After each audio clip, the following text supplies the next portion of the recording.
Okay, hello and a warm welcome to this webinar today on work-life integration. My name is Jenny Rose and I'm going to talk to you today about some small tips that you can use to try and help your work-life integration feel more balanced and hopefully pull a bit of that time back for yourself and for your own well-being. Okay, so work-life integration. I've got Zemzina here on the right, who's balancing everything. She's cooking the dinner, holding the baby. She's exercising, she's seeing her friends, she's got a couple of glasses of wine there. And I've got Frantic Frank here on the left, who's juggling everything, trying to get the shopping, do his work, got the basketball and the baby under the arm. I'm trying to help you today to feel a bit more balanced like Zemzina here, and a little bit less like Frantic Frank. Here's me and my family. My work and home life require quite careful balancing. And I've written much of the carbon material on work-life integration. And you can see from my crazy family here that I've got quite a lot to balance. I work as a lecturer at the University of Manchester. I'm also a freelance tutor on various wellbeing courses. I'm a wife and a mum to these three lovely young children. Balancing all of these different roles and ensuring that I spend time refreshing my own energy levels requires regular time out to consider if I'm focusing my time and energy in the right places. One key question I ask myself is, if I had more time, what would I do? For me, at the moment, this is spending more time playing with my children and being with my family. And this becomes my work-life integration barometer. If I find myself not spending much time playing with them, then I know something has to change for me to return to that feeling of balance. If you had more time, what would you do? On the different courses I've run, I've had so many interesting answers to this question, from gardening, painting, visiting family or friends, or cooking more, or eating out more, or watching Game of Thrones, or watching series on Netflix. But it's different for everyone. So what's your work-life integration barometer? We've all heard the quotes that people regret spending too much time at work. And a favourite of mine from Dolly Parton is, don't get so busy making a living that you forget to make a life. But day to day, in the thick of it, everyone knows how hard it is to balance your work and your home life. And that's before we've even mentioned giving yourself time for your own well-being. And it's that self-time that's usually eaten into when other priorities take over your time. In fact, to use another quote, Stephen Covey, who wrote the 7 Habits of Highly Effective People, said, the challenge of work-life integration is without question one of the most significant struggles faced by modern man. And how can we argue with a man who has influenced so many people around the globe and has 12 honorary doctorate degrees? So the big question is, what do we do about it? And the main thing is to actually spend time stopping and thinking about it. And that's what this time for you today is all about. We can so easily feel out of control of our lives as the hours and the days and the weeks and the months fly by. If you feel that you're not spending your time the way you want to, it's time to make a change, and it's time to focus on you. If you're not looking after your own well-being as well, you're not going to be able to do anything else to a high degree of satisfaction, and you're not going to get that happiness you deserve. So let's have a think about balance. Balance is a feeling. It's described as an even distribution of weight, enabling someone or something to remain upright and steady.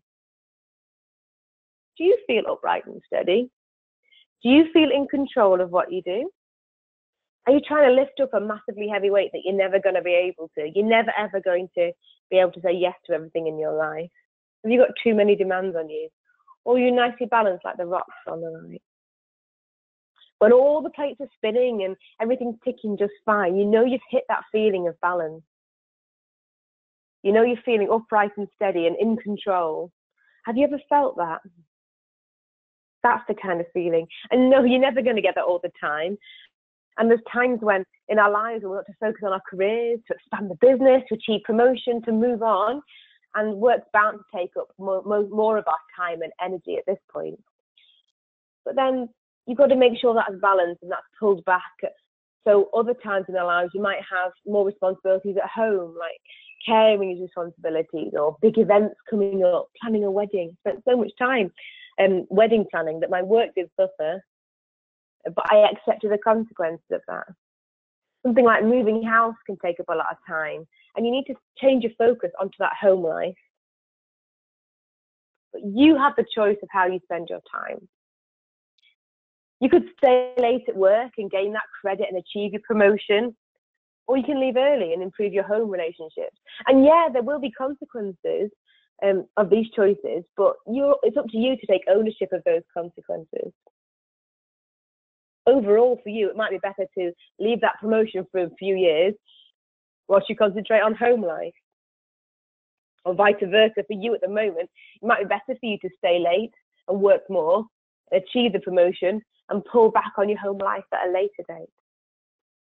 But how you integrate your work and life is totally up to you and no one else. It's only you that can take responsibility for it. And what you prioritize spending your time on results in how you feel about life. And don't forget about yourself. As we said earlier, it's often things like our sleep, our exercise, or our hobbies that get eaten into at the expense of either work or home duties, to be honest. And when we don't have that time for ourselves, we end up feeling exhausted and washed out and no good for anything.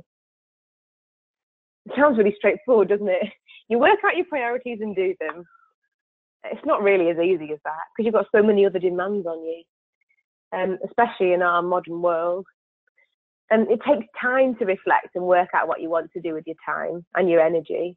And given everything that's going on with you right now, and how long it takes you to re-energize and refresh yourself, and whether you're close to that feeling of balance or not, that time for yourself is so, so important. So what I'd like you to have a quick look at is have a look at these words. I've picked these up from various people that I've worked with about their work-life integration and their work-life balance. They're just suggestions. Please add your own as well. I haven't covered the wider range of things that you can do in your life. So what I'd like you to do is think about which of these words stands out to you as most important at the moment. And maybe it's relaxation, maybe it's socializing, maybe it's a religious life that you're involved in, maybe it's shopping, maybe it's meeting deadlines at work, feeling useful. If you're not sure, there's quite a lot here, and I'm aware of that.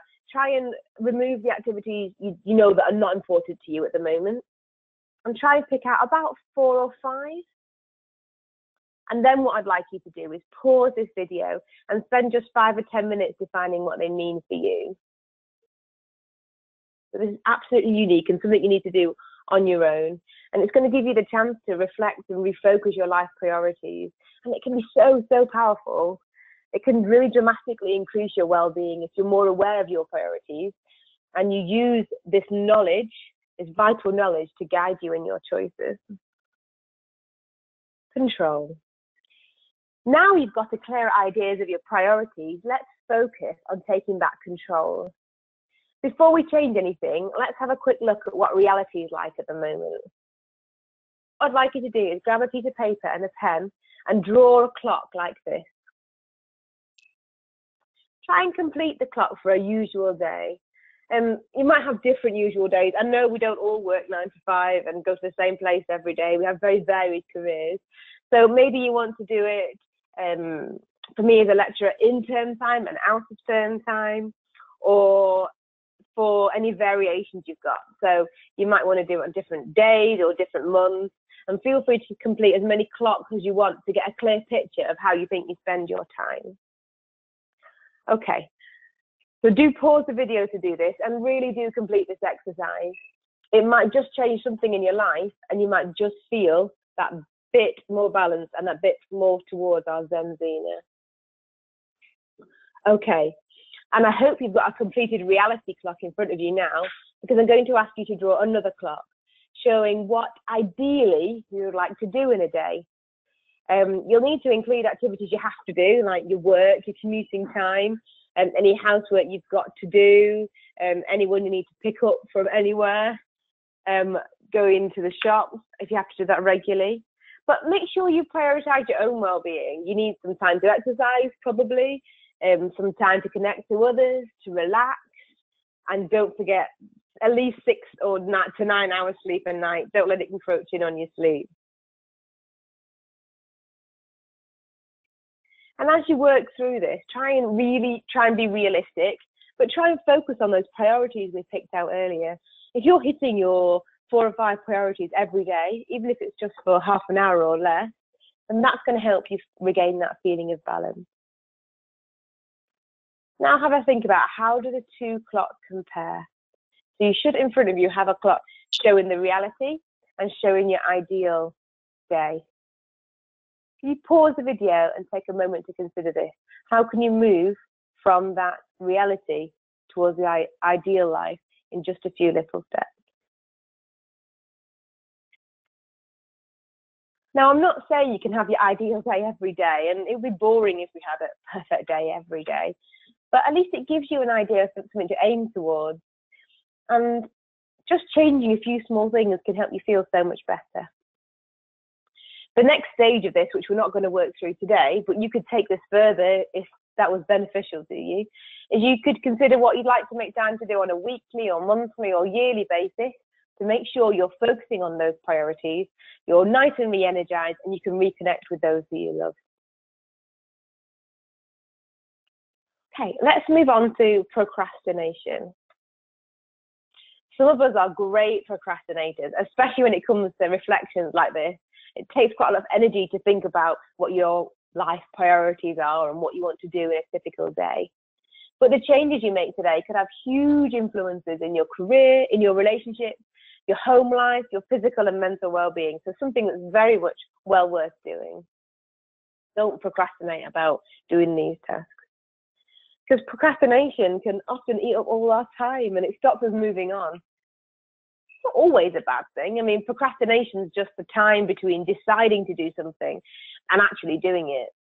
And sometimes you need that if you've got a problem to reflect on. But if it's unproductive procrastination, it just puts off doing tasks. It can be so draining on your energy. So here are some of my top tips for beating procrastination. Chunking. So this involves breaking your task down into smaller parts. So rather than saying, I'm going to do the gardening, which might sound quite overwhelming, you might say, right, I'm just going to weed the flower bed. It seems much more manageable and you're much more likely to start it. The second hint is to ask the expert. Sometimes we put off doing something because we're not really sure how to do it, and then you get more anxious about it. And when you actually get around to doing it with help, you find that it's very straightforward. So try and seek advice on how to do something if you're not really sure where to start. The next tip is about dropping perfectionism. Yeah, there are times in our lives where we need to put in 150%. But a lot of the tasks that we do don't necessarily need that level of perfectionism. And some of us really work hard and spend a lot of time in getting things perfect that don't actually need to be. So perhaps try and identify those tasks where you don't need to put in 100%, or if you can just do well enough in, say, 20 minutes to write the best version you can of something, and then start. The next one is removing distractions. Facebook, emails, popping up phone messages, WhatsApp messages, they're all there pulling your attention away from what you should be doing, and they can cause procrastination. Your mind, even for us women, can only do one thing at once, and it breaks you away from that, demanding your attention. But you need to take control of your attention and switch those alerts off, especially if you're trying to do something that's really important. Have a think about what your procrastination signs and triggers are. For me, if I'm trying to put off a task, I find myself looking up articles or browsing the news and the internet, and then I'm clicking through and through and through. I suddenly find that half an hour's gone. So notice yourself doing that and try and bring your focus back on what you should be doing. The next two here go together. So yes, you do need to learn from the past. So last time I spent over an hour reading through articles and I didn't get the lecture written that I was trying to write. And now I had to do it when the children are gone to bed. But also be gentle with yourself. You can't be a productivity machine all the time. That's a sure way to end up in burnout. And perhaps when I read those articles, this was good procrastination and given the frontal lobe part of my brain chance to solve the problems of how to explain it. And actually the lecture was better because of that. So be compassionate to yourself. The next point, visualization, can be really powerful. You can use this for work tasks or home demands or even to commit to your own well-being. And let's do this very, very quickly. It'll take less than 30 seconds, but might help you. So take a moment. If you can close your eyes, even better. Think of a task that you've been putting off doing. Now, fast forward to the future and imagine you've done it. You've actually completed it. What does it look like? Can you use any of your other senses to bring it to life? Can you smell anything or taste or touch or hear anything? What do you feel like now the task is completed? Can you make that feeling as big as possible? And if you can vividly visualize how you'll be feeling having done something, that's a massive motivator and can stop you procrastinating. Okay, the next point, do it, delegate it, and dump it, is part of Covey's quadrant. And I've got a quick picture to show you here. And this is something Covey did, and he designed quite an efficient way of processing tasks. You might have heard of this before. It might be new to you. And the first thing you need to do is honestly categorize them as important or urgent. And do try and challenge yourself on this. Is it really urgent that it has to be done in the next few hours? Is it really important that you do this task? And things that are important are things that need to be done to a really high standard by you, definitely you. And things that are urgent need to be completed sooner. So a ringing phone needs to be answered urgently. A call may not be important. And spending time with family might be important, but not urgent. And tasks which fall in that category of important but not urgent are often the ones that we end up forgetting, and that's the detriment of our own well-being. So if it's very important and very urgent, it's in the top right-hand quadrant here, which is do it. It's really important that you do it, and it's really urgent, then just do it now. If it's very urgent, but it's not important that you do it, then you should try and delegate that. Is there anyone you could give that to? If it's home life, then it might be a family, a husband or a friend. If it's work life, then maybe there's someone else at work who could help you with it and you could delegate to. And if there isn't anyone you can delegate to, maybe that's something you could find out about at work. Up here, we've got our diary. So if it's very important to you but not urgent, then do try and put this in your diary and make sure you don't forget it. They're tasks which make us happy, like doing exercise, and if they don't become urgent ever, it does affect our well-being. Make sure you do them when you put them in your diary, and don't just keep putting them off. And then finally, if it's not important and not urgent, do you really have to do it? Quite possibly not at all. And then going back to our list of procrastination tips, just start it. Just do the very first little bit. Our brains are wired to complete tasks. So if you can just get a little bit of motivation to put on your running shoes, you might be surprised to find that you're out there pounding the streets before you know it. Okay, so saying no is really difficult to do. And if you are in the process of reprioritizing your life, it's bound to mean that you've got to say no to something that's not your focus, that's not one of your priorities. And being assertive, it can be really challenging, especially if the people around you are used to you saying yes to every request. But you know where you want to focus your time, and you know how that important that is to you. And a great exercise to have a think about this is to brainstorm with other people different ways of saying no without saying no. For example, you could say, I won't be able to get to it today. Do you mind if Peter does it? Or can it wait till Friday? Or I'm doing X, Y, Z. Is this definitely urgent? It's a good thing to do both with colleagues at work or people at home, just to get used to what it means to say no. And if you've got a challenging situation where you know you're going to have to say no, the PTA meeting is my usual one, then you might try and practice that before you go. So here's a few pointers on saying no. Try and bear in mind these points. First of all, have a positive intention. Even if you're saying no to doing a task, try and offer a solution and work with the person so that you can offer an alternative. You're not saying no to be mean or horrible or lazy. You're saying no because you can't possibly say yes to everything. Smile, not in a creepy way, just in a friendly and not stressed out, approachable way. Try and create a positive environment. Show understanding. So remember, the activity you're saying no to might be really, really important to the person who's talking to you. So if you can understand this and create a two-way dialogue to show that you empathize with them, then you're much more likely to come to a better solution. And that also links into reassurance. If the person asking you isn't convinced by your alternatives, for example, Peter can't do that piece of work, or Friday's too late, then try and boost your argument by explaining the outcome to them and reassure them that it'll work. So even if this piece of work happens on Friday, we've still got till Tuesday before it needs to be handed in, for example.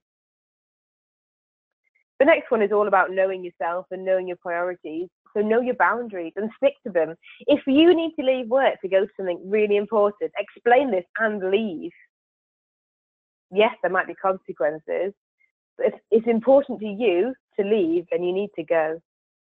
Reflect on carefully what's really important to you, and then stick to your guns. You've got to take out guilt. Only Quicksilver from X-Men can move so fast that he can get everything done. And if you don't have this superpower, then don't attempt it. You cannot be everywhere and do everything. So don't beat yourself up about it. Your own well-being is so important. If you don't say no and end up with not enough you time, you're going to be heading for trouble. And again, thinking about those consequences of your decisions. So there'll be consequences if you don't do things you've always done. For example, the PTA might be surprised that you can't spend an hour taking the disco tickets from those little darlings, but that hour might be needed to enable you to visit an old friend. And sometimes, yeah, you might feel like saying no, but you actually have to say yes. If something's important at work or important for you to progress at work or even keep your job at work, then you might actually have to say yes. As long as you know what you're doing and you're keeping with those priorities to you, then you should be making the right decision. Okay, so we talked a bit about procrastination, we talked about control, we've talked about saying no and meaning it. Now I just want to talk a little bit about your energy levels. So to be able to do anything at all in our lives, we need to both maintain time for it and energy. There's no point having an hour spent with a friend if we're so exhausted by everything else that we can't really connect with them. So make sure you give yourself time off to refresh and relax. It requires so much energy to properly integrate your work in your life. And make sure you stay focused on those priorities that matter to you. So have a think about the following. The first is understanding your energy. So some of us have higher energy in the morning, like me. Others get a boost after lunch, and some people are real night owls. I'm terrible at night. I'm completely out of energy. It's not a time for me to do any kind of high energy task. But try and be aware of when you have the most energy and focus that energy on the most important areas. So my energy is higher in the morning. So if I've got something big and creative to do, I'm going to do it first thing in the morning. Nutrition and hydration. It's not rocket science, but they're both very important, and you know that. It's so easy to turn to sugary food or caffeine when our energy dips, but the energy boost is often followed by quite a considerable energy dip. Try and eat healthy and fresh foods and stay as hydrated as possible. Some of the new research I've seen at the moment is all about how high-powered people have big glasses of water rather than coffee these days. Just try it, see if it works for you. Sleep, oh, sweet sleep. As a mother of young children, boy, do I understand the need for sleep. But don't let anything unimportant get in the way of sleep. You've got to give yourself time to wind down and prioritize getting those long hours of deep, rejuvenating sleep so that you're able to balance everything else in the daytime. Physical activity, it's also connected to sleep. So if you try and use your muscles on a daily basis, walking, taking the stairs, being as active as possible. A friend of mine replaced her coffee habit to running up and down the stairs 10 times. And to this day, she claims it makes a huge difference to her productivity. Just as important as using your body is relaxing it. What do you do to unwind and relax? Make sure you give yourself the time you need in your busy schedule to do this. A positive mindset can make a world of difference when trying to change your work-life balance and the way that work and life are integrated. Try and use the visualization we tried earlier and bring to life those feelings of balance and that perfect work-life integration you want to strive towards. It can help change your mindset and motivate you to make some changes. So you've got to plan get-togethers with friends and don't cancel them. Try and spend time with those friends that increase your feeling of well-being. Listen to and remember details about your friends and family to try and enrich those social connections. Humour, a good giggle always boosts your well-being and energy.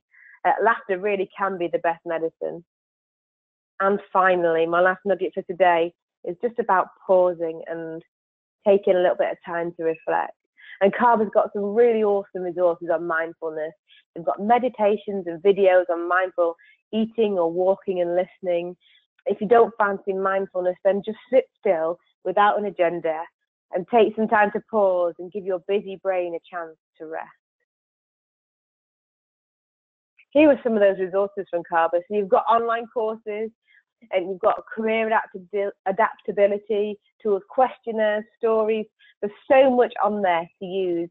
So if you identify part of your well-being or part of your work-life integration that you want more help with, then Carver is the place to go for that. Here's a way to get in touch and where you can chat online or email. So many ways to get in touch and so many ways you can get help. So let's remind ourselves about our priorities in life and how we can make work-life integration work for us. What was the one thing at the beginning of the webinar that you want to spend more time doing? Just take a few moments now to reflect on anything which resonated with you from today and bring a little more balance to your integrated work life. Was it the work-life barometer? Or maybe the reflection on feeling balanced and what balance means? Perhaps it was trying to focus on your priorities. And I really hope you've got 4 or 5 defined life priorities in front of you.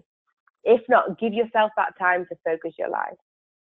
The fact is that your choice on how you spend your time and the encouragement to own those consequences of those decisions is a really good point that acts as a really useful reminder. Or maybe it was the clock that showed you the reality of how you spend your time and that surprised you. Any small steps you can think of to move towards your ideal day. Or perhaps the most important bit of the webinar for you was talking about procrastination or saying no, or some of those energy boosting tips. Just little nudges to help you increase your well-being and feel better about life and your work-life integration. If you do want more help with your work-life integration, please get in touch with us at Carver. You can access free one-to-one life coaching support, talk to us online or over the phone, or I would love to see you at one of our work-life integration courses where we explore these themes in more detail and get a chance to work on loads and loads of exercises with each other. And whichever part of this webinar resonated with you, I hope you found some nuggets to help you feel less like Frantic Frank here and more like Zenzina. Thank you so much for listening and goodbye for now.